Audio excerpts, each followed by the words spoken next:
Right now. And I'm glad you mentioned that because I'm quite capable of screwing up, guys and gals. So help me out here. Yes, everything's going to be recorded and be dropped into the Heartbeat app. Okay, and then so are we good on that? And we're recording right now.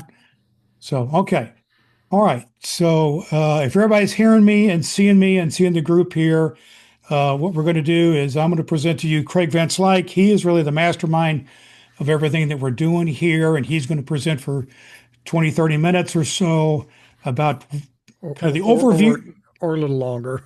well, however long, we've scheduled an hour and a half. If you need to go, just do what you need to do and go. But, we understand. We scheduled an hour and a half of time here. Um, all right. Craig, anything else you want to say or kind of housekeeping wise before we get into the content? The only other thing is we may also send you a link to a Google Drive folder Yes, as we're figuring Heartbeat out. We may have some redundant material just so you can make sure absolutely. you have access Yeah. to it. You'll, So we want to make like sure the you have everything. I've already put PDFs of the slides out there, and I'll get Brad the link. If Yeah. you have any if you have any problems accessing it, just there's a thing in Google Drive where it says you can request access. Just click on that and it'll send it to me. So we'll be good. All right. Okay, good. All right, everybody. I want to present to you Craig Van Slyke, kind of the mastermind of the AI assisted um, author program. So, Craig, take it away, my man. And if you hear a bunch of crunching in the background, it's not me, it's feeding time for the pups. So, all right. So the idea is that we want to help you take your content and turn it into a book. You've got a ton of content. You want to do something with it. A lot of people, including everybody here and me, wants to write a book. And so that's where we're going with this. I also want to start out by saying this is going to be more talking in this session than there normally will be. So don't get nervous. If you think, oh my God, are we going to have to listen to this guy drone on? Maybe a little today, but not much after today, hopefully. So we've come up with this process, and it's 7.5 steps to get you from your raw content into a very solid first draft of a book. Not going to be ready to quite publish. You're going to need to do some cleanup at the end of this period of time, but it's going to be close. So what I want to do in this first session, I want to do 3 things. I want to go through step 0, 1, and 2. Step 0 is laying out the process and making sure we get our mindset right. If you were in the live stream that we did a couple of weeks ago, some of this will be a bit redundant, but just bear with me because it's important to have a good solid foundation. So the first step is I should also say we've got a plan for these sessions where you can see the first 2 have a lot of content, but then we start writing in session 3. So I'm going to give you some kind of homework to do in between the sessions, but you will be writing your first chapters in a few weeks, and maybe before that if you get ahead. So that's our basic plan. I want you to get your mindset right. So we are trying to partner with AI. AI is not writing for us. AI is helping you write. And so I've got 3 other things that go along with this. But if you get AI to help you write, you produce your book. If you get AI to write it for you, it's going to produce largely generic AI writing. And that's not what you want. So I call this human AI co-production. You're working with AI in collaboration to try to create something. Just like you would work on a team at work, where everybody's doing their part to make something that's unique. That's what we're shooting for here. Then the next thing that I want to talk about is the 50% rule. We're not trying to get AI to do 100% of anything. We're trying to get AI to knock down the barrier and to save us a bunch of time and effort. but it's just really hard to get AI to do 100% of something well, and it's usually not exactly what you want to do anyway. And then this is the big one: trust but verify. Even though we're going to be using some tools and techniques that make hallucinations, AI making stuff up, a lot less likely, it can still happen. It's just the nature of the technology. This is the way the AI tools work, the generative AI, is it's putting a bunch of stuff together. It's not like it's looking up something in the library. So you always want to verify what AI is saying. The good news is that most of the content is going to be yours, and so you're going to know if it's right. But remember, it's your book, and so you cannot 100% trust AI. And I don't care what anybody tells you, that is just the case right now. There's no real way to 100% make sure that it's not making something up.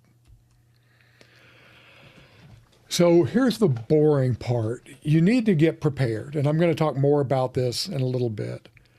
A little bit of preparation, getting your content in order and figuring out ways to get it organized where you can access it easily is going to pay off. And I'm going to talk more about that here in a minute.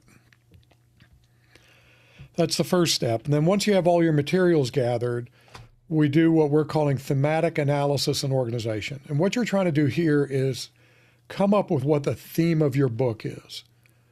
So, Mark, I'm going to pick on you because I know your podcast pretty well.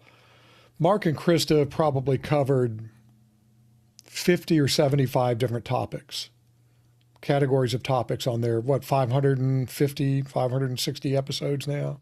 545 is in preparation right now. So that's a lot of episodes. You have to make sense out of some of that, and you need to find what it is that you want to make this book about. So again, I'm going to make stuff up. So maybe Mark and Krista decide to do a book on weather preparation, or it could be on water and food prep. It could be a lot of different things, or it could be something that's a combination of those. And so what we're trying to do in step 2 is come up with that theme and then break it down into an initial set of sub-themes. So if you think about a book, this would kind of be what the book's about and then what the sections of the book are. That's kind of what we're shooting for. And I want to get through this today.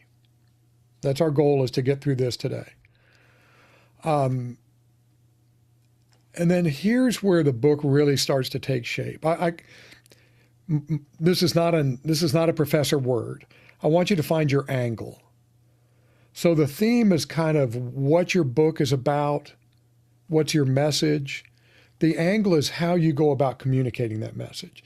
So Brad has a podcast, Cancer and Comedy. Well, the message is kind of an uplifting message that you're not alone, you can survive this cancer journey, that sort of thing. But the angle is that Brad wants to communicate that through humor. Maybe as a boring professor, I might want to communicate the same thing through more of a dry science, fact-based.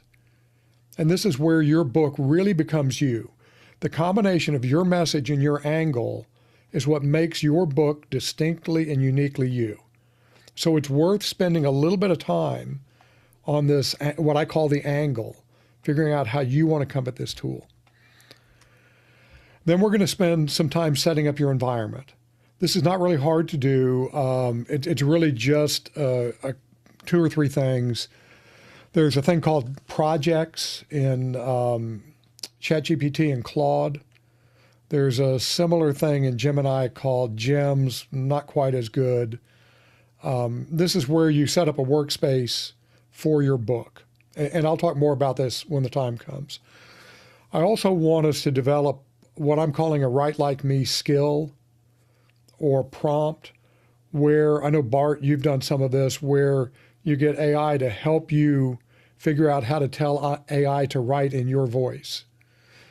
It's not going to get 100% of the way there, but we can get it to where it's about 60, 75% of the way there. And like I said, we'll go into more detail of this on this later. And then your writing environment. Doesn't matter what you write in, Google Docs, Word, Pages, Scrivener, Brad, whatever the Scrivener competitor is that you use. It doesn't matter. There are going to be a couple of little things that you can do here that can make the production of the book much easier. And so we'll talk about that. And then we go back to kind of the angle and message and theme and try to develop the table of contents, a fairly detailed table of contents, where you now know what shape your book is going to take. And then finally, we start writing. In the sixth and next to the last step, we get Notebook LM and maybe another tool to get those initial AI drafts. So if you think of it kind of like clay, Notebook LM is where you get the really rough outline of the clay. Another AI tool is where it starts to take shape and really look like what it is that you want it to look like. And then we're going to have another round that really puts the polish on it. I shouldn't have used that metaphor because I know nothing about pottery other than what was the movie? Ghost. That's it. That's all I know about pottery is what I saw in Ghost. And then this is where it fully becomes yours, where you go through and take each one of these AI chapters and you add things like maybe some personal anecdotes that aren't currently in your content. Maybe you update. Devreen, I know you're in kind of a regulatory environment. Maybe you need to update something with a new regulation. Those kinds of things. You polish the writing to get it from 60 or 70% you to 100% you.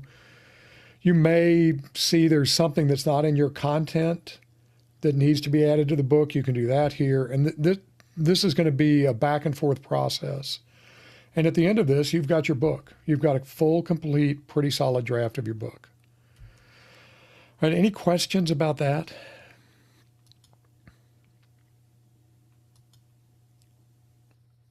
One question, and I don't mean to have a negative spin on this at all, but because I know this is all new tools. Have you done this with one of your books? I am in the process of doing this. In a way, Craig and I both are kind of our own, eating our own dog food here. We are both writing books based on this process right now. And let me take that a step further. So this is based on a combination of what I know about the AI tools. And I'm actually in midstream of doing this. I've already kind of got an angle on my book. Have started a couple of chapters. So it's combining what I've learned about the AI tools with what I know about writing books.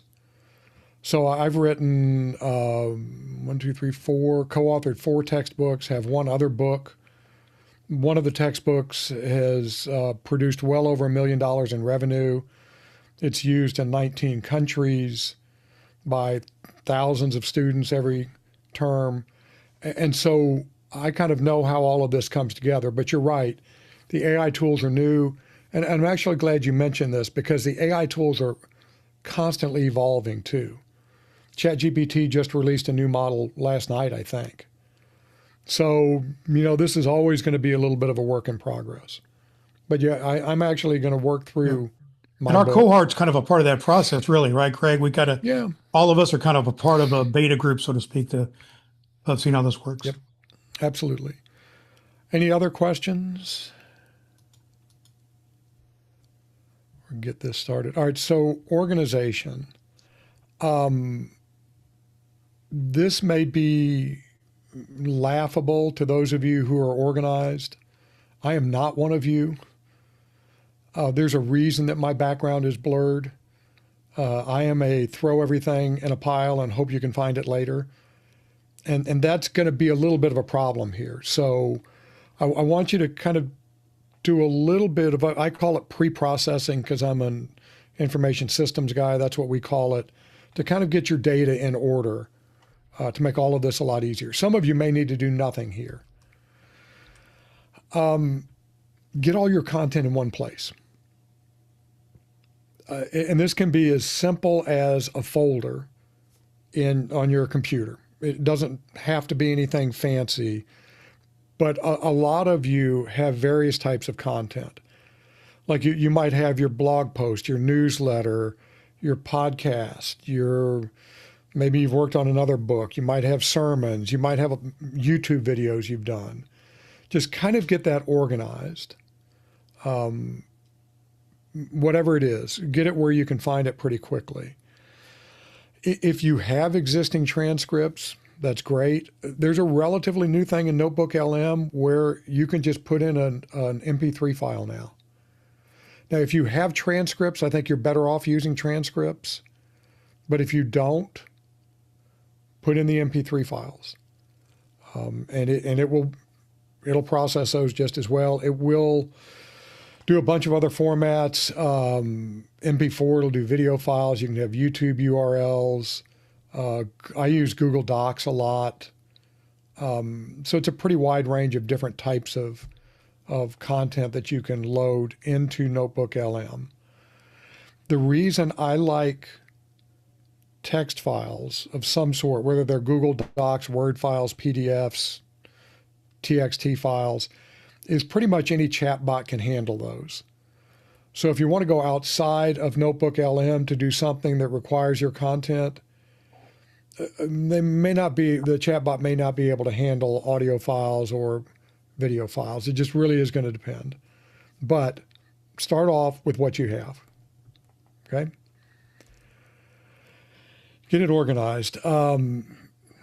It's worth going through and making sure that you've got some way to make sense out of the file names.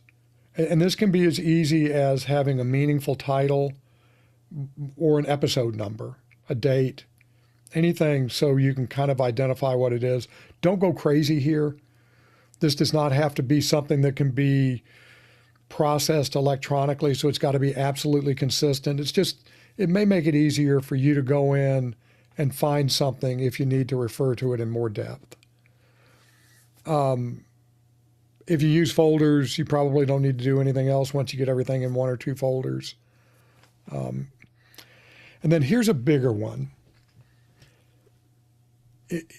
If you are like many content creators, you have some content that you don't want to be considered for your book. And I'll give you a couple of examples of this. Like, you may not want guest episodes to be part of your book because there's a blurry line there whether or not what they said is their content or your content. And so you want to be a little bit careful there. I'm not saying you can't include it. Maybe there's some things that you added into the episode that you really want to have in there. I'm just saying be a little bit careful. And then we often have things like announcements, replays. I know I've done, on one of my podcasts, I've done some replays, that sort of thing. You probably want to take some time and pull that out. Like I was just looking at mine right before we started, and I've got a half a dozen files that were just either something I started and never finished, or they're an announcement or something like that. It's not the end of the world if those sneak in to Notebook LM, but it's better to pull those out. Does that all make sense?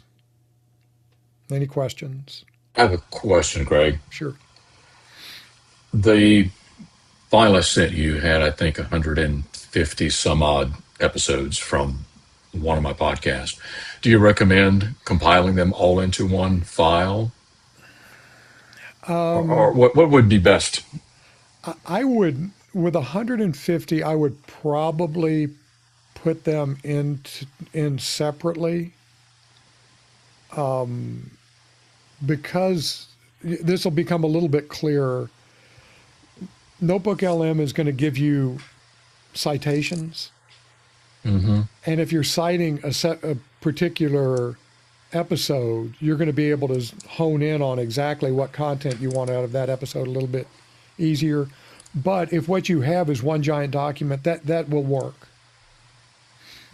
It will, but so then what you would recommend would be putting in each episode individually? Yeah, that's what I would do. Okay. Now, the exception to that is if you have, like Mark has 500 and almost 50 episodes. Right. That would be labor intensive. Well, and it also exceeds the limits on Notebook LM. Okay. So that comes into play too. The other nice thing about having them separate is you can go in and exclude certain episodes. And I'll show you that when we get into Notebook LM in a little bit. But you might decide, I want to get rid of some of my old stuff for this particular thing that I'm doing right now. If everything's in one big file, you can't do that. Okay.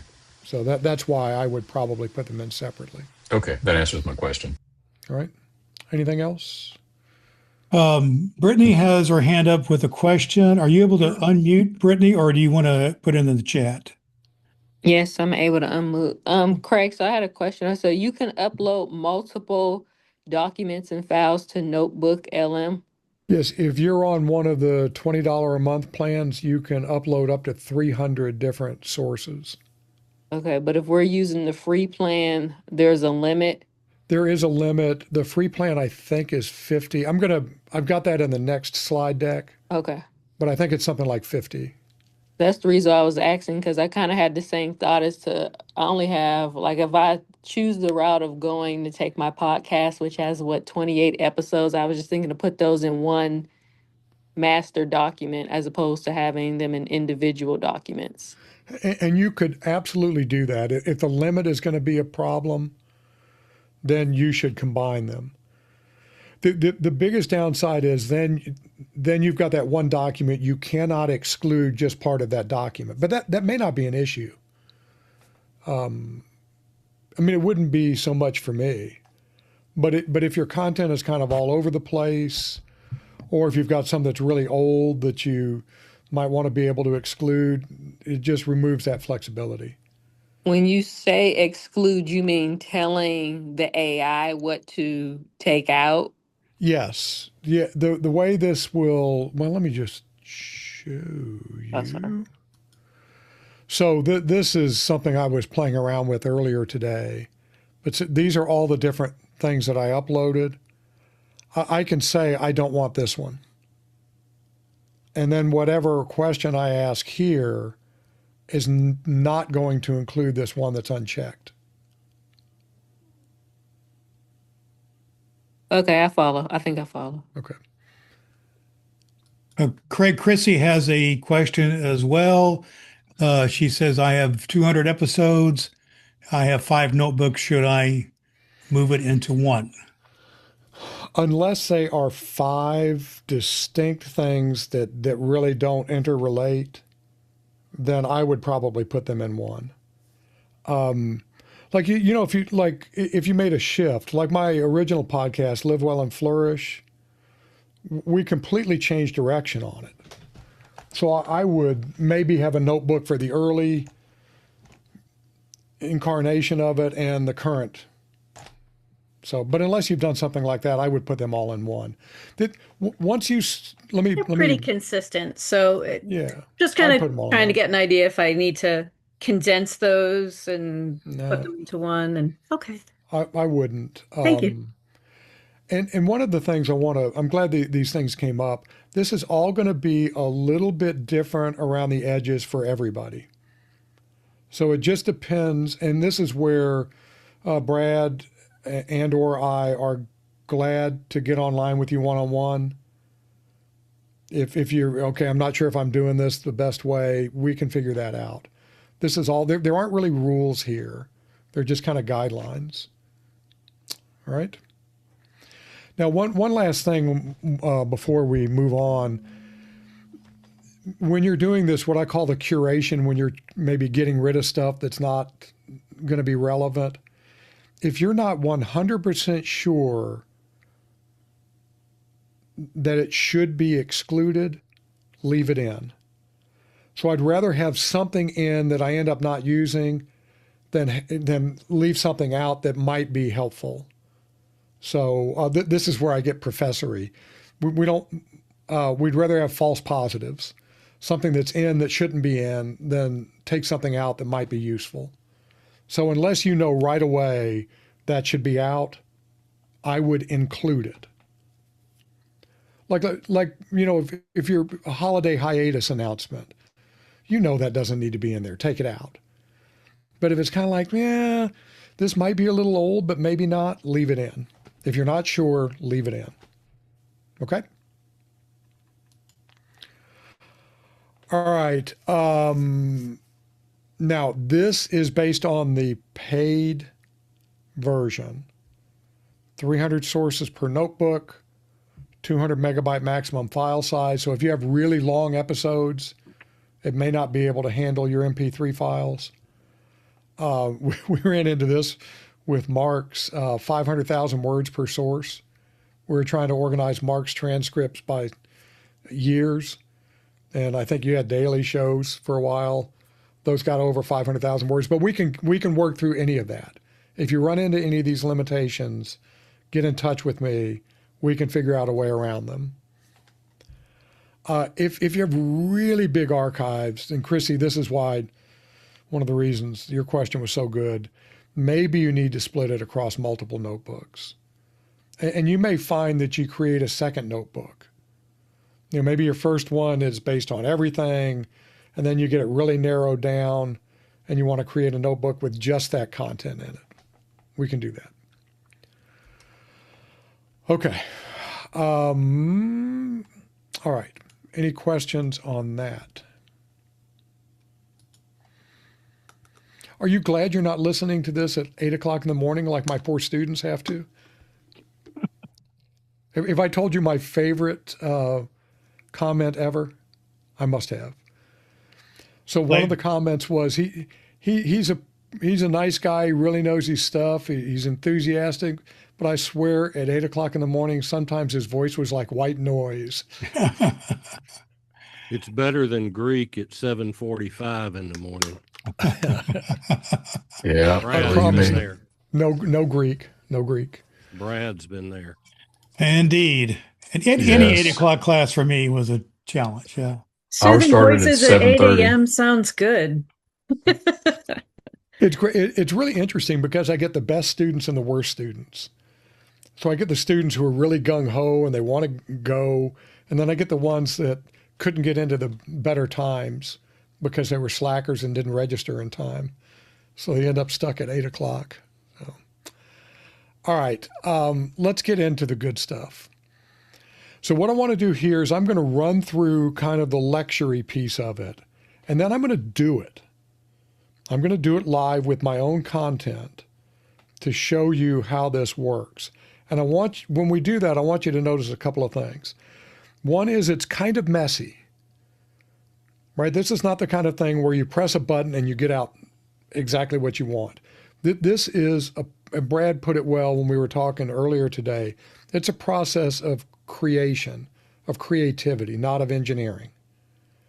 And so this is going to be messy, and you're going to go down a path and it's going to look pretty good, and then you're going to say, oh, no, wait, that's not quite right. And you might have to take a step back. That is 100% okay.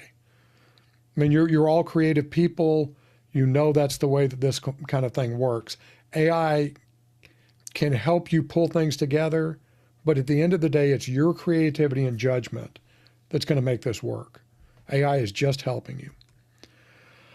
All right, so we want to do two things. We want to discover your book's theme, and we want to kind of start with a very rough organization. I think of it as either themes and sub-themes, the theme of your book, and then maybe some sections of your book, but rough. The key word there is rough. We just want to make this thing that's all over the place start to get a little bit concrete. That's what we're trying to do here. And until we get this part down, we really can't get the angle and the message down, which is what we're going to do in the next step. So all of this builds on each other. So don't try to rush this part, step 2 or step 3. Take your time. It's okay if it's messy, but this is literally the foundation for everything. So we're going to use one, possibly two tools here. We're absolutely going to use Notebook LM. That's the core of all of this. You may find that you also want to use a second AI chatbot, I put Claude, ChatGPT, and Gemini because those are the three that I use. But it could be, I know a lot of you use Poe or Magi. You could use that if you like Grok or something else. It doesn't matter all that much at this stage. One of the things that's good and bad about Notebook LM is it is going to answer based only on the material you give it. That's it. So if you wanted to go out and identify competing books or do something about how big the market might be or something like that, Notebook LM is not going to do that well. So that's where you may want to pull in a second chatbot. You may not. So I don't want you to think, oh, I've got to go into Claude as well. You might not. All right, so what's your book going to be about? You have all of this content. What is the theme that you want to carve out for this first book? If you have a lot of content, like a number of you have been doing this for a while, you may have 2 or 3 books sitting in there.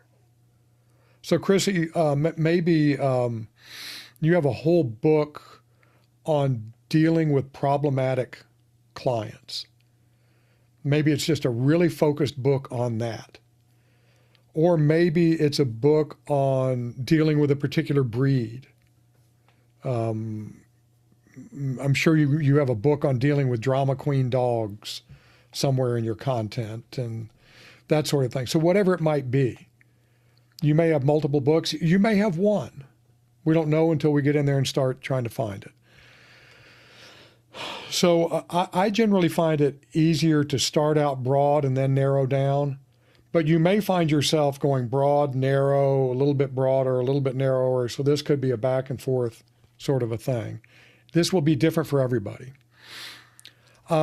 Here's just the link to Notebook LM. It's just notebooklm.google.com.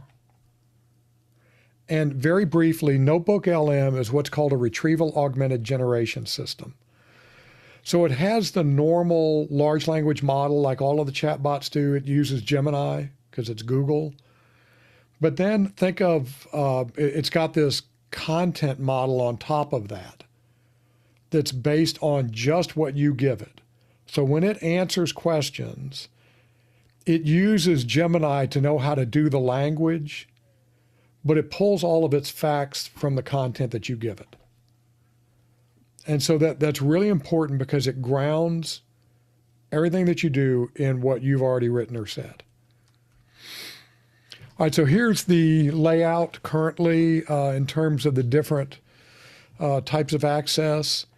If you happen to be a student somewhere, you can get free access to the full version if you use a .edu email address.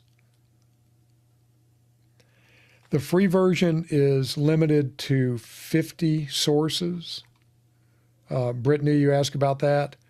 That's going to be the limit, which could be enough for you, depending upon how much content you have. The Plus membership, which is $8 a month, gives you 100 sources. Google One Premium gives you 100 sources at $9.99 a month. And that also gives you some other things like some extra storage space on Google Drive. And then Google AI Pro is $20 a month. That gives you 300. Now, one thing that you might do is think about getting one of the paid versions for the next 3 months. You know, you don't have to maintain it forever. I don't think you have to. As a matter of fact, I'm sure you don't have to pay for the whole year. You can do this month by month. Or you could start off with the free. And if that doesn't work for you, then go to one of the paid versions. That's entirely up to you. I'm going to be using the Google AI Pro. But most of you would probably be okay with the Plus or the Premium. If the 100 source limit is a problem there, then you can do what Bart was talking about earlier. Maybe you start collapsing some of your content into one document. And I'm happy to help you figure that out. Any questions about the different access levels? Okay. So the way this is going to work is you're going to create a notebook and you're going to upload your content. Then we're going to explore something called the mind map. Then we're going to play around in a chat bot within Notebook LM to try to explore some themes that may be in the mind map, they may not. We're going to want to go deeper into the themes that make the most sense to you. And then once we get the initial theme nailed down, we'll start trying to figure out a rough structure. Okay? And I'm not going to spend much time here because this is all going to make a lot more sense when you see it. And then you may want to engage a second chat bot if you want to get some external validation, like, what other books are in this space, what might make this book be distinct. It could be better at evaluating competing themes. Maybe you want to sharpen the structure a little bit. Just if you find out you can't get what you want out of Notebook LM, it's okay to take it into another chatbot. All right, and so what you're going to have is either a theme or a very short list of potential themes. You're going to have a very rough organizational sketch of the book. It's going to have these 3 or these 4 sub-themes. And then that's going to give you what you need to move on to where you find your angle, you find your message, and you come up with an initial target for your length, both in terms of number of pages and in terms of number of chapters. Okay? All right, I'm going to pause here. Questions? Nope. Well, when you talk about taking it over to chat, are you making a file of what you have to that point and taking that over to Claude or Chat GPT or whatever? I would probably, there's a copy button. I would probably ask Notebook LM to summarize what the theme is and the sub-themes, and then copy. You can either put that into some sort of a document, or you can copy and paste it into another chatbot. Okay. I'm a big fan of capturing these things. In a Google Doc is an easy way to do it. If you're on a Mac, I use an app called Bear, Bear, which makes it really easy. Obsidian, Notion, whatever, Apple Notes, whatever makes sense for you. Just so you've got it if you want to pull it up again. I have a quick question. Sure. If I have like 5 different mind maps from Notebook LMS, can I put those 5 into chat and ask it to come up with a mind map that kind of combines them all? You could, yes. That's actually an interesting idea. We'll get into this a little bit. Okay. One of the problems with the mind map that you might run into is if you expand it all the way out, it could potentially get so small where the other chatbot can't read it. Okay. But you just try it. If it doesn't work, it doesn't work. Okay. That's another. I'm really glad you asked that question. That's another message. Try stuff. If it doesn't work, it doesn't work. Try something else. So this is very fluid, and I swear, something we're doing today won't work the same way 3 weeks from now, or 2 months from now. Just these things are changing so quickly, which is kind of fun, but can be a little bit irritating. Okay, so I'm going to go through. I'll come back to this homework assignment. But I want to actually get into showing you some of this. So this is what you'll see when you get into Notebook LM. So here's notebooklm.google.com. If you need to, I'm going to create a new notebook. When we play with this, if you don't have content, I can put up a link to a Google Drive with some content that I artificially created that we could play around with. All right, so you see this initial screen. This is where you start to put your content in. Depending upon how you have everything set up and the type of content you have, you could do this in one shot and copy and paste everything in, or you might have to go back and add some things later. I'm going to mention this research box right here, just so you know about it. Are you familiar with deep research? This is where the chatbots will go out and spend anywhere from 5 minutes to an hour creating a research document. It goes out and searches a web and searches journals and newspapers and all this other stuff and puts research together for you. It's a wonderful tool. It doesn't really fit with what we're doing right now because we want this to be based on your content, not what's out on the web. But I want to mention it because if you're trying to develop new content for your podcast or your newsletter, this tool can be really good. So we may come back around if there's time at the end and I can show you that. But for right now, we're going to work right here. So I just happen to have a bunch of content sitting here just in a folder. And I'm literally, I know you can't see this, but I'm dragging and dropping. You can see it's 111 files. These are all text files, but they could be PDFs. They could be a lot of other things. This is from my AI Goes to College newsletter, my Substack. But this could be your transcripts. It could be whatever else. And I'm also, just to kind of show you, I'm going to go into my podcast. And I'm going to pull in an MP3 file.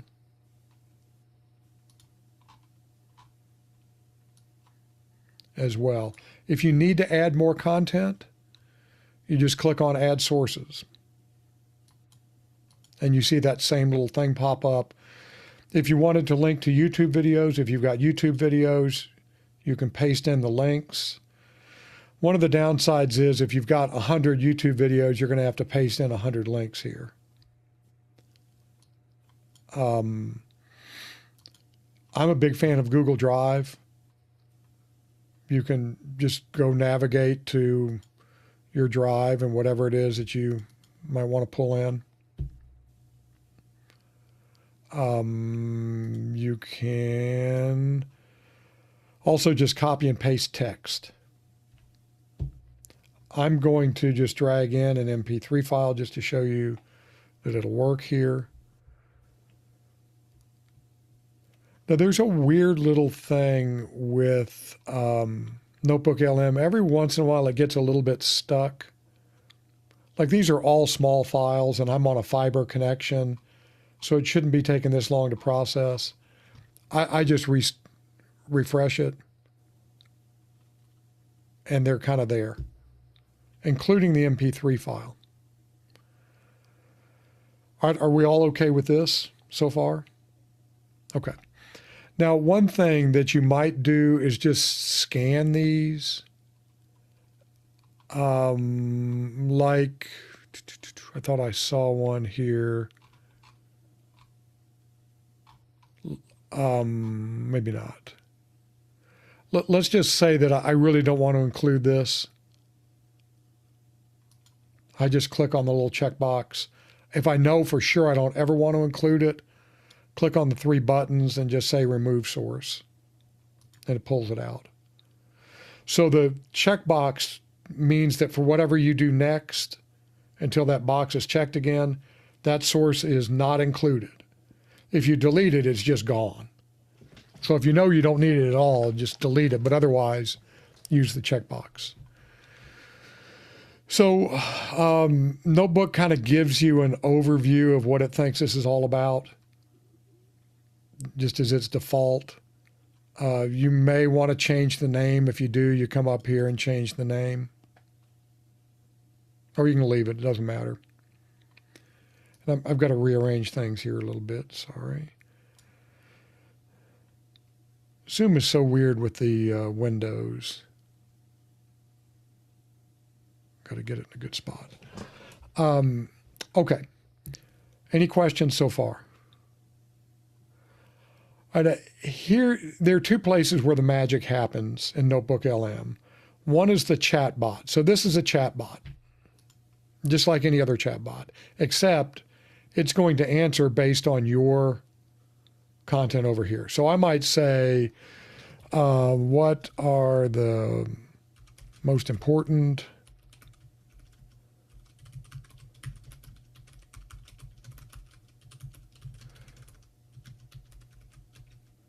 Did you know it's impossible to talk and type at the same time and get it right? At least it is for me. See how it's scanning my sources?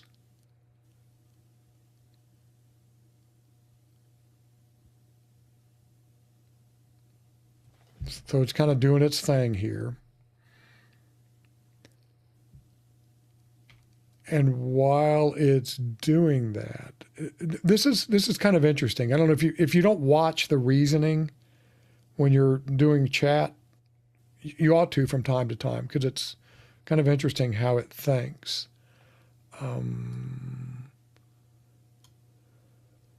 So, all right, here's a really good example of why Notebook LM is so powerful. This idea of a grade economy, very briefly, is the idea that students do work and they get paid in grades. So from that mentality, we just bought a new washer. When I went out and shopped for a washer, I wanted to pay the least amount of money I could pay to get the washer that I wanted. So if students are doing work for grades, then they want to minimize the amount of work they put into getting the grade that they want. And so I literally made up the term grade economy. I mean, 100%, it did not exist in the world until I said it. So this is not going out into the model that it's been trained, all the data that it's been trained on. It's pulling that directly from my sources because nobody else had ever said that before. This idea of AI resilient assignments is something my podcast co-host coined. So he made that term up. This idea of AI as a thinking partner is something that I've been promoting. And so all of this, and here's another one, the idea that faculty can help shape the future is something we've talked about. So all of this is coming out of my content. It's not going out and getting it from anywhere else. So this is going to answer based on you. Everybody get that? I feel like I'm belaboring the point, but it's really critical that you understand this.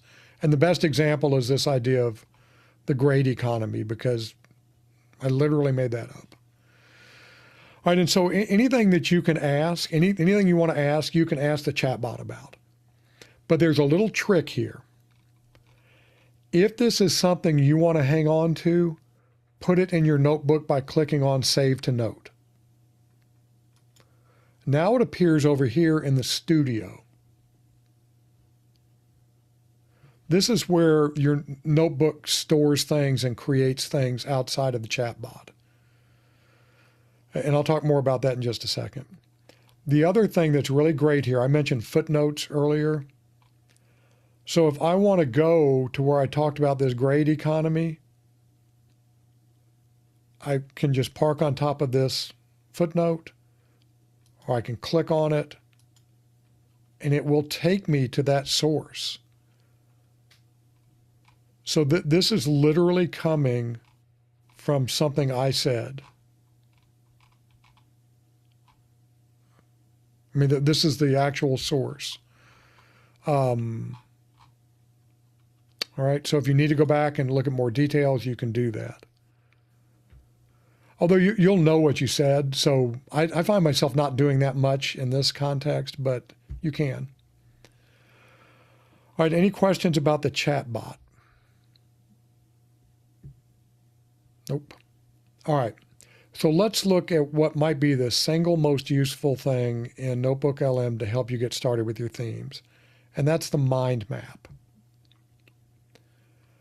So I'm going to click on Mind Map. It's going to take it a few minutes to create. And what it's doing is it's going through and trying to create a structure of all of my content. It's trying to make sense out of it. And so if you click, let me show you that again. Go back to the studio. Here it is. I click on it. it thinks that I talk about mental models, productivity in writing, academic integrity in learning, prompting techniques, some advanced concepts, and institutional impact. I have no interest in writing a book about institutional impact. Not at all. All right? Let somebody else write that. I'm really into this idea of AI mental models, where how do we think about AI and how does that affect the way we work with AI? So I want to see more about this. This little greater than sign, you click on that and it expands out. And then it expands out again. All right?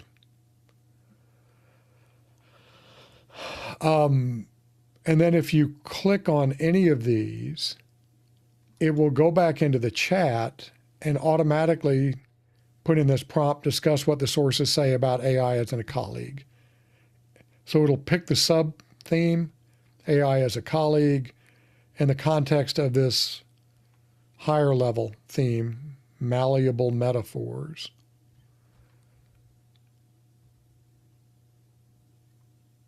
And while it's working, I'm going to go back into the mind map. Whoops. And you can zoom in, maybe. You can drag this around.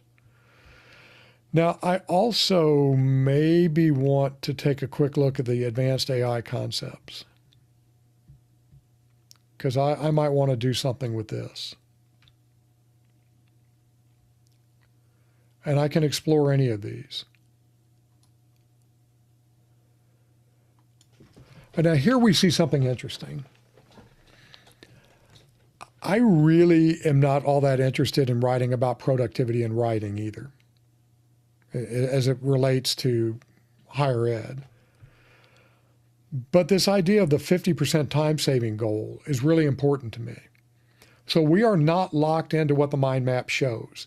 So I might want to pull in this idea of different metaphors, the co-production mindset, and this 50% mindset. So I'm not stuck. I don't want you to think about, oh my God, this is the organization of the book. Some of you will get lucky and there'll be something here that you see and it's like, oh, that's it. This is what I want my book to be about. I'm not so lucky. So I'm going to have to do a little bit more work. All right? Questions on this? Okay. So I'm not sure how this is going to work out, but let's say that I want to go in. This, Bart, to your earlier question, this is where having separate sources can be really big. I may want to go in and get rid of some of these sources.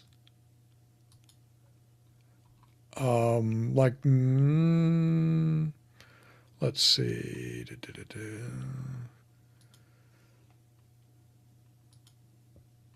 And I'm kind of doing this randomly. Oh, here's an announcement that I should have pulled out, so I'm going to delete that one.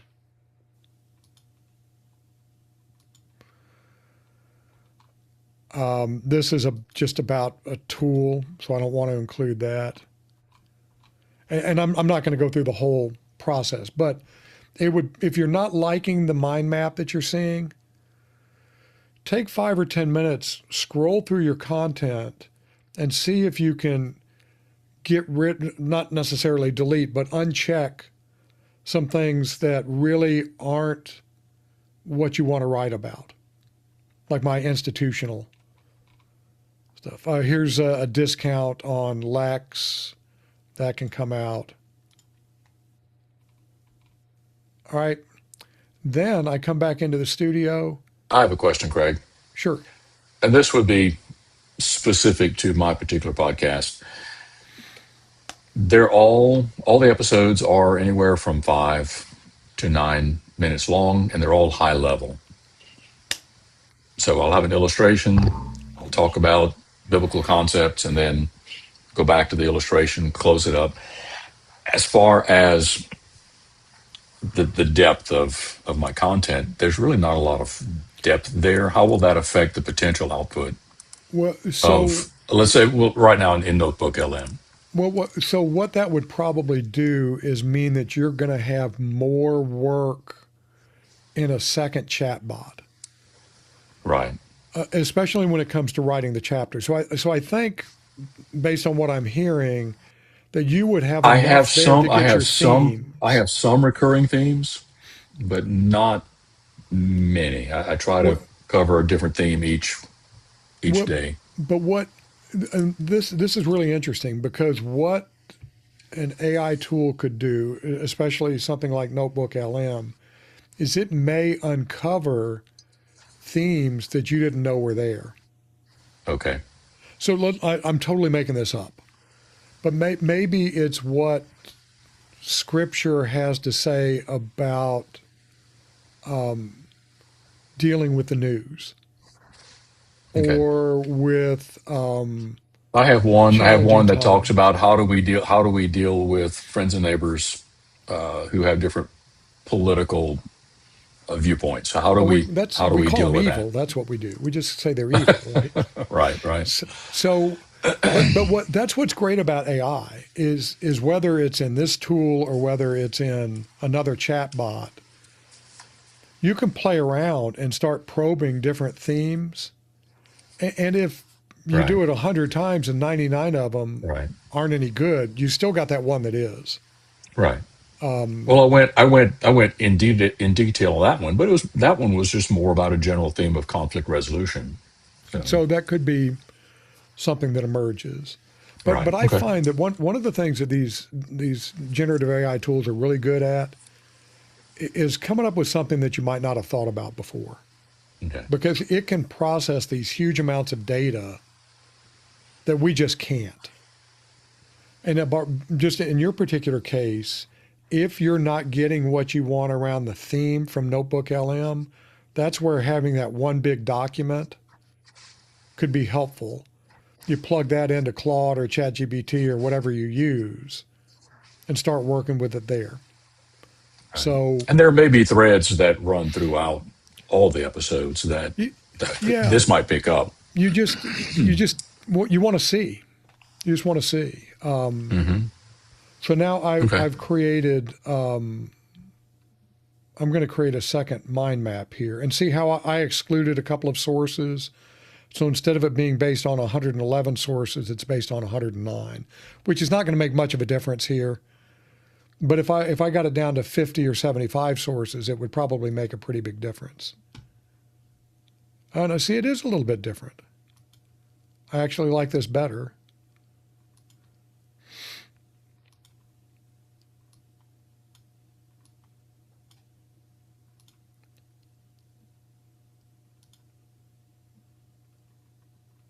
All right. I don't think I want that.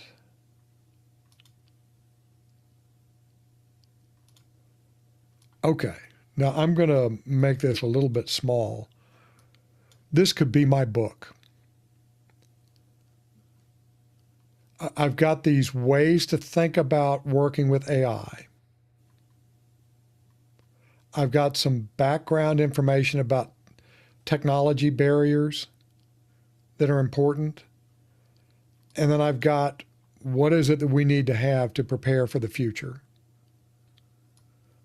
So this is not 100% what I want to write about, but you see how just taking a few sources out really changed the way it did this mind map.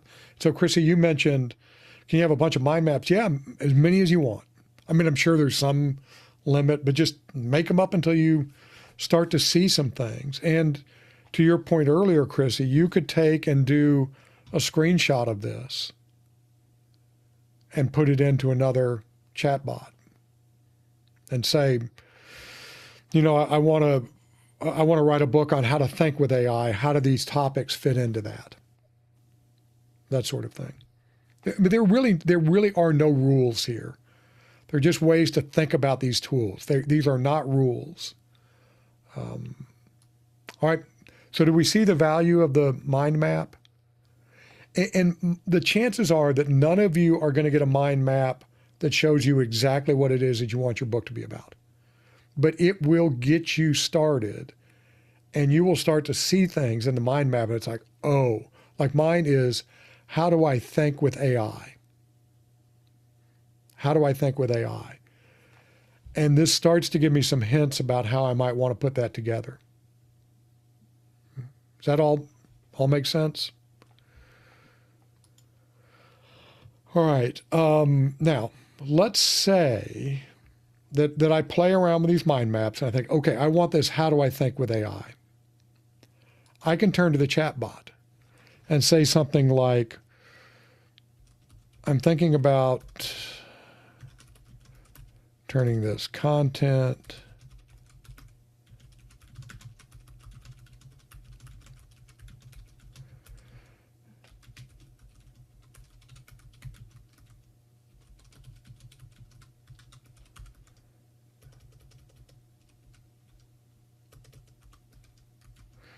and I'm going to give you my favorite end to a prompt. What do you think? Matter of fact, I have a keyboard shortcut.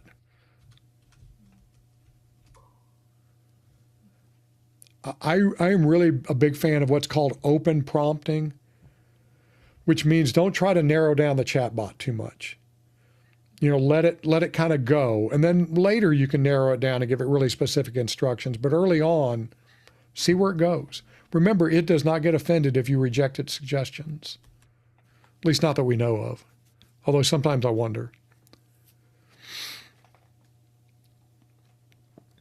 So see how I'm starting to come to a theme here?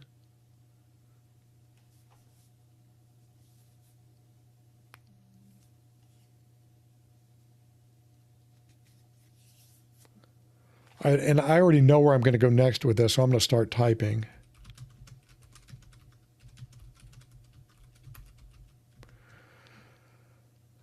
All right, so here, we're not going to read all of this, but it says, of course it's brilliant, right? Has it ever told you your idea sucks? What a brilliant insight.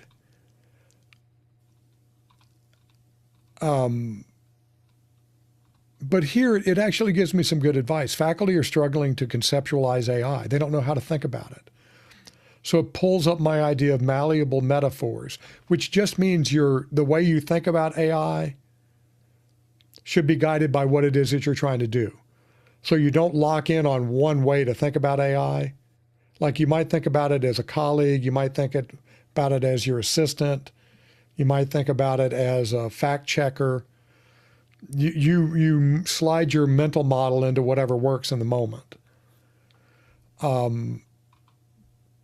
You don't need to, I don't remember what Gall's law is, but I remember talking about it. Flips the script. That could not be a more AI phrase. But I've written about the Socratic dialogue method of thinking with AI. I've written about devil's advocate. I love this one, deliberate perspective rotation, telling AI to think about something from different perspectives. And so this is all coming from what I wrote. And so I kind of like this. So I'm going to say now, I'm a big fan of frameworks. So academics love frameworks.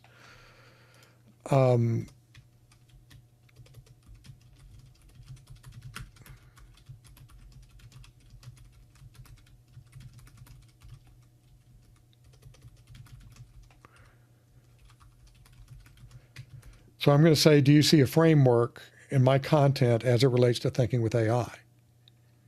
And you may see where I'm going with this.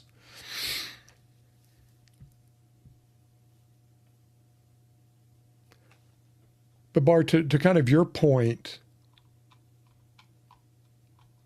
the ability of AI to go through and pull all this stuff out of 100 plus pieces of content, and my articles tend to be 1,500 to 2,000 words long, so it's a lot of content. It's pretty remarkable. The content's remarkable.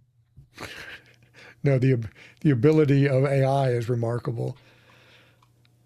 I think my content's remarkable, but Of course. of course. So it gives me an idea of a framework. I don't really like this, so I might come at it again See, it's pulling in things that I don't like. So, and I'm not going to keep going with this because I think you see kind of what I might be shooting for. I don't like this, so I would want to try again. And there might be something you're playing around with that you want to tell it. So I'm going to give you one more example, and then we can move on.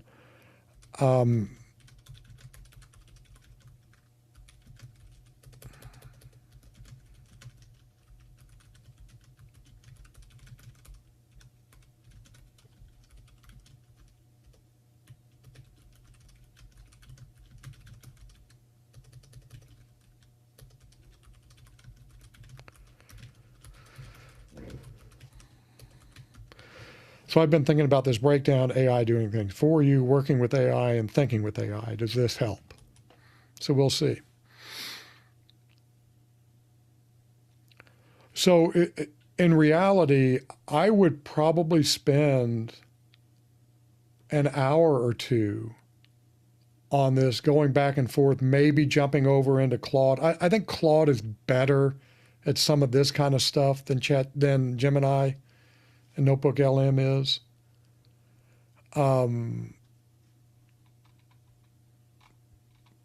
Is there a way to give Claude access to your sources? yes, and we'll get to that when we start talking about the project. Not as extensively as Notebook LM. So you're going to need to narrow it down. But what I would do is probably work with Notebook LM, get some things that I can put into a Google Doc and then transfer over to Claude, or maybe describe to Claude. It really depends on the particulars of the situation.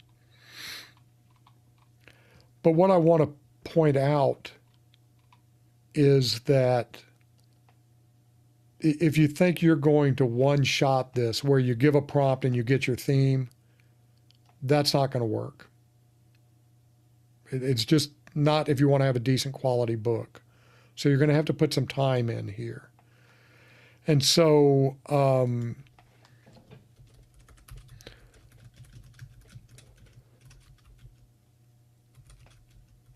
let's see, thinking.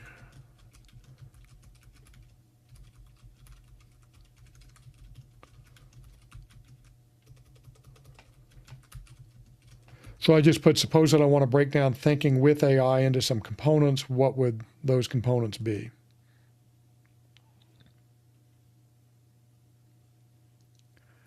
And I'm actually starting to see something here. So if when I write this book, I'm going to start out with those three broad ways to use AI. AI doing something for you, you do something with AI, you think with AI. Then I'm going to switch over into going in depth on how to think with AI. That's what the real book is about. But I would set the stage in the first chapter. And I'm starting to get closer here. I like this idea of mindsets. So now I can see, all right, I can see some things here. I could see a section on mindsets. I could see a section on this idea of the three-layer framework. A section on particular techniques. And then maybe a section on skills. So now we might actually have the structure, the high-level structure of the book. So now I've got this opening, different ways to think about AI, to work with AI. I've got this, first thing you got to do is get your mindset right. Then I'd go into some techniques. I'm not sure where this framework fits in yet. I'd have to think about that. Maybe I'd want to have a skill section before I get into particular techniques. But do you see how it's starting to take shape here? In what, 20 minutes? We're pretty close to having a structure of a book. All right? Now let's say, I'm just going to save this to a note because I want to keep it. I could pull this into a Google Doc. So once you save it as a note, you can export it to a doc. I'm going to move you to see what it's called. There we go. So now I'm going to go into Claude. And Mark, this is to your question earlier. So this is the document I just created from Notebook LM. See that? And I'm going to dictate now. I'm thinking about writing a book with this basic structure. I would start out the book with 3 ways of working with AI. It would be AI doing things for you, working with AI, and then thinking with AI. We've talked about that earlier. I kind of like the breakdown of this structure in the attached document, but it doesn't feel quite right to me. What do you think? By the way, I'm using a system called Monologue. There's another one called Whisper that's really good for this kind of dictating. So I was holding down my Option key while I talked, and that put the dictation in.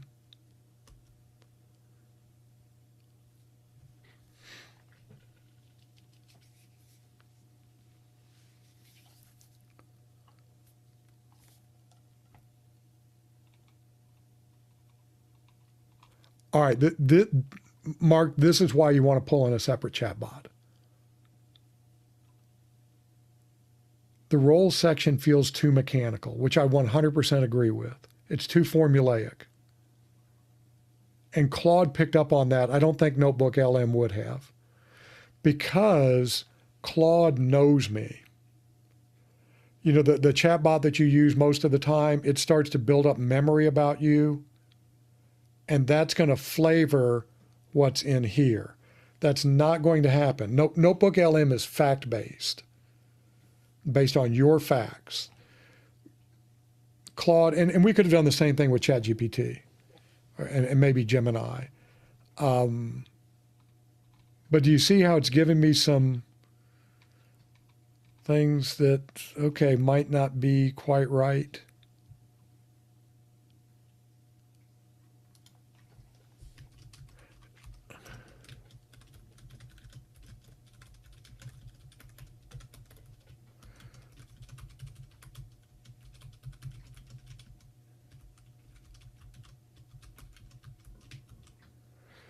All right, how can I refine the structure? I want to maintain this message of thinking with AI. And I know we're about at time, so I'm going to stop with this and let Brad take over. But do you get the idea? Do you see where we're kind of going with this? Yeah. So what I would like for you to do, and I can share this chat with you all if you want to see the whole thing, but what I want you to do between now and 2 weeks from now is make sure you have your content gathered, start your notebook, and start playing around. Oh, sorry, this is a bad edit right here. Completely ignore. Whoops. Completely ignore this part. I want you to get your content together and start exploring your themes and sub-themes. So ideally, when you come back in 2 weeks, you'll have an idea of what your overall theme of your book is and some number of sub-themes. If you have fewer than 3, it's probably not enough. If you have more than 6, it's probably too many, but take that with a huge grain of salt, just whatever feels right to you.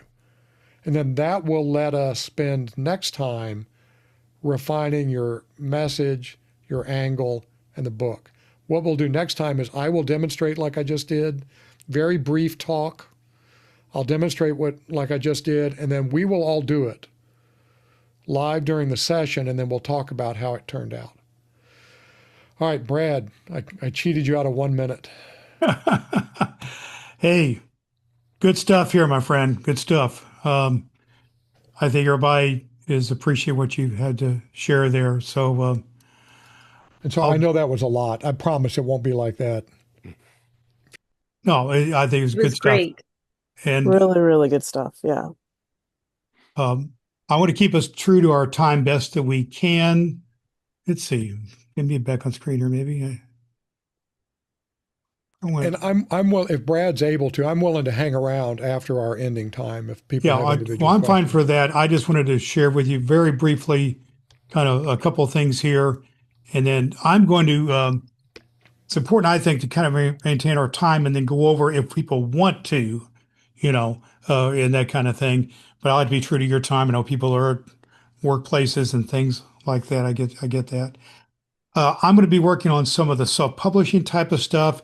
I'm going to do a separate video that I'm going to drop into of the 5-10 minute presentation I was going to make about some self-publishing things. Just the basic idea is have a plot that you're working with in your book, have a problem that you're looking to address, and have a process that you're looking to help people get that through, and then the promise that they're going to come that the book is going to address and come to a promise. And I'd have a 5 or 10 minute presentation about that. I'm Brad, going to record Brad that separate.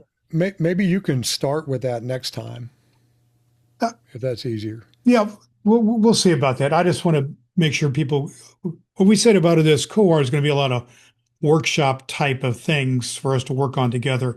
And I think it's what you did here today, Craig, in terms of working through your actual stuff and putting it in there was vitally important. So I'll do a little video, drop it in there, and we can talk about it next time a little bit as well. That the process here of getting our data going here is what I think is truly important. So look in your, I will have I'm going to do a couple of housekeeping things, and then if people want to go over, fine. If not, we'll let people go. I'm going to have this video ready to go hopefully by midday tomorrow at the latest, and put it into, I'm going to send it to Craig, or he and I will figure out a way to put it into a Google Drive file or Google Doc and on the Heartbeat app. So you'll have that along with the slides. Craig, you got the slides too. We can drop in there too, right? Yeah, I've got PDFs of the Or slides. PDFs of the slides. So we'll have that as well.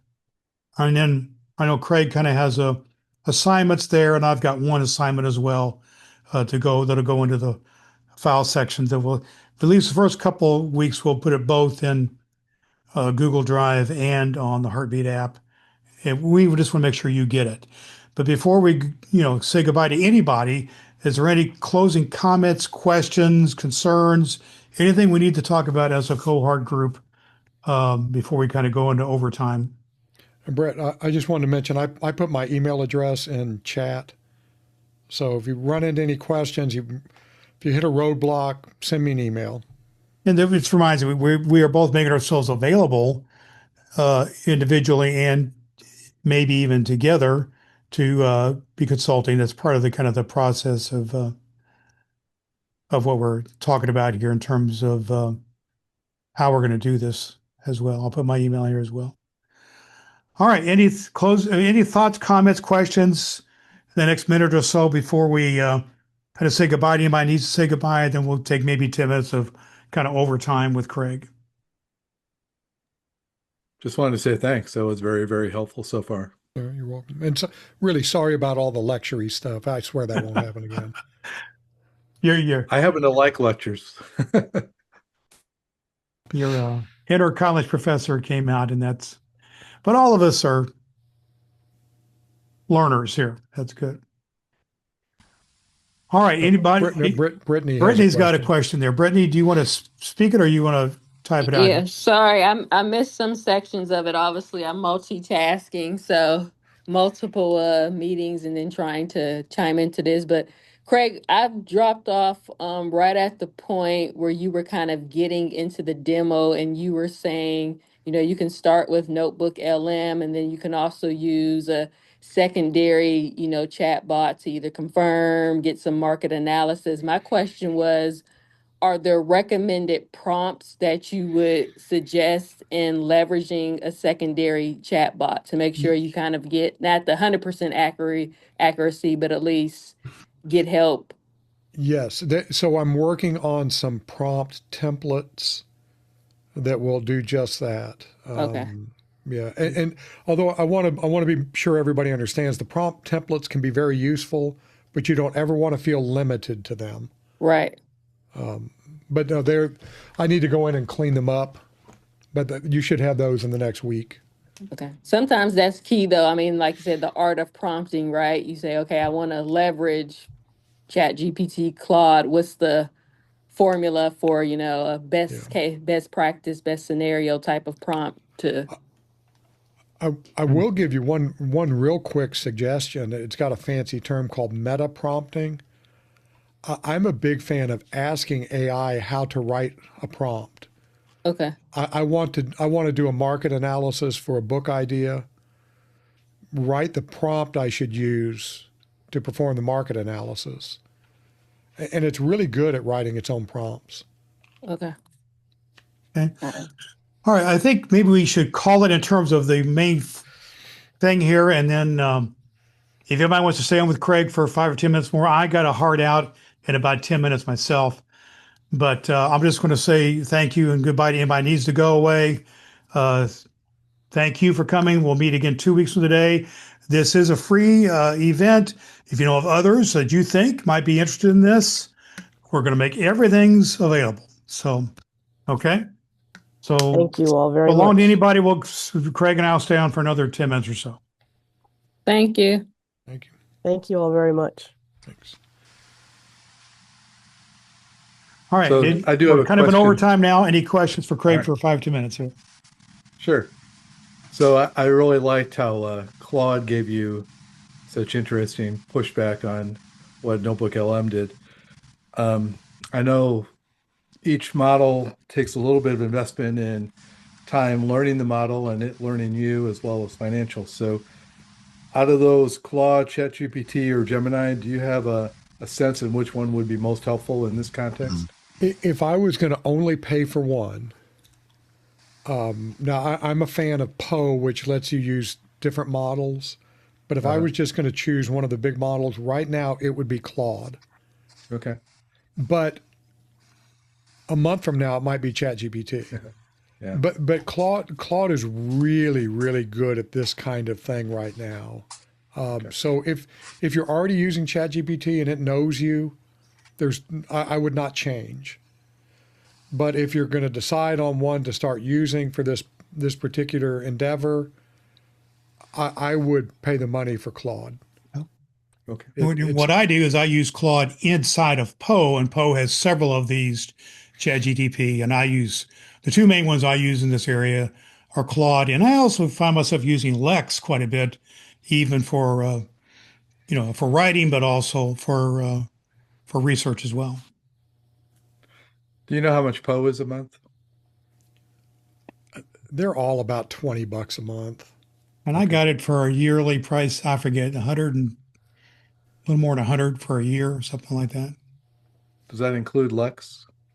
It does not include Lex.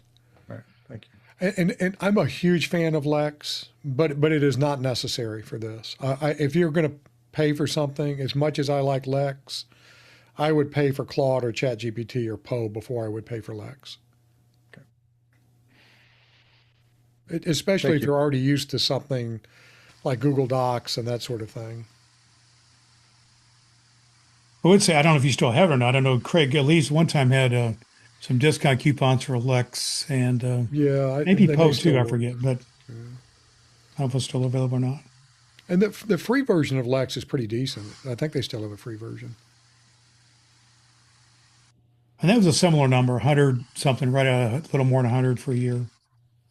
And it really, don't do anything about Lex until I have a chance to show it to you.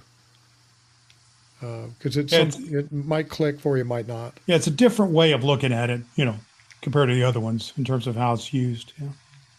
Craig, what's the output limit on Claude? I know I use Magi, and it's similar to Poe, but it doesn't give you a whole lot of credits. So Claude is not credit based. It refreshes daily. What I found with Claude is you'll say, "Oh, you've reached your limit," and then tomorrow or at 9 o'clock tonight, it will refresh. And I think if you use Sonnet or Haiku, rather than Opus, you can get a lot more usage out of it. So in terms of its models, Haiku is its fast model, fast, Right. cheap model. Okay. Sonnet is its general purpose model, and then Opus is a really good one. I pay for the $100 a month, so I just use Opus all the time. But Yeah. Sonnet So is so Sonnet Claude is very Claude good. doesn't have monthly limits. It or does it limit No, you? nobody knows exactly. I Okay. think I have never, well, not in probably a year or more, if I hit a limit, even when I was Okay. on the $20 plan, using Okay. Sonnet. Okay. And Sonnet should work just fine for Yeah. most of what we're doing.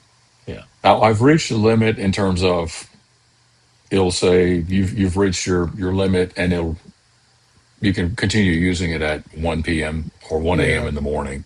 Are you on the $20 or the free? Yes, $20. Yeah, you might try using Sonnet instead of, if you're using Opus. I've done different Have you, yeah. different ones and tried. Okay. I mean, I would not pay for the more expensive one until I hit a roadblock with a less expensive one. Right. Okay. So, Well, let's just go around the circle, see if anybody's got any kind of final questions here. Chrissy, you got any questions for Craig or I or anybody else here for that matter? Just go around the circle here. Um, I was playing along as you were talking about it because that's the way I learned. So I just got in there and started moving some stuff around, which is interesting. But I think the this is going to be really, really helpful. And the irony is that my podcast started off as the book I couldn't write. uh, So we're circling nice. back again, There you but go. this is really helpful and I really appreciate it. Good deal. Very good. Devreen, how about you? Do you have any thoughts or questions? No, I think all this information is incredibly helpful. So thank you, Brad and Craig, for setting this up. As for me, I'm in the process of creating content to create the book. So, and to your point, Craig, earlier, you mentioned that yes, my podcast is more about regulatory stuff. That's if I'm looking at the episodes that I created like 5 years ago, the regulations are outdated at this point. So I'm looking to focus on something that's more current now that I'm relaunching the podcast. So I guess, I mean, presumably this will work for blogs then too, Oh, that I yeah. create now. So most of what I had in the Notebook LM we were using was Mhm. my Substack. So they were just articles. Okay. Okay. Absolutely. Yeah, 100 plus of those were just articles. Yeah. Okay. So Okay. there's no, you could never do podcasting and this would work just as well. Just as Yeah. well. Okay. Yeah. Okay. Okay, Very good. Mark, how about you? You have Thank any you. thoughts or comments? I'm sorry. Did I cut you off, Devreen? I didn't mean to do that. No, I just was saying Okay. thank you for that insight. And Devreen, if you want to get together separately to Mhm. talk about how to use deep research Mhm. to get at some of the regulatory research that you might need to do, I'm happy to do that if it's helpful. Okay. Because Yeah. that could be really helpful for you.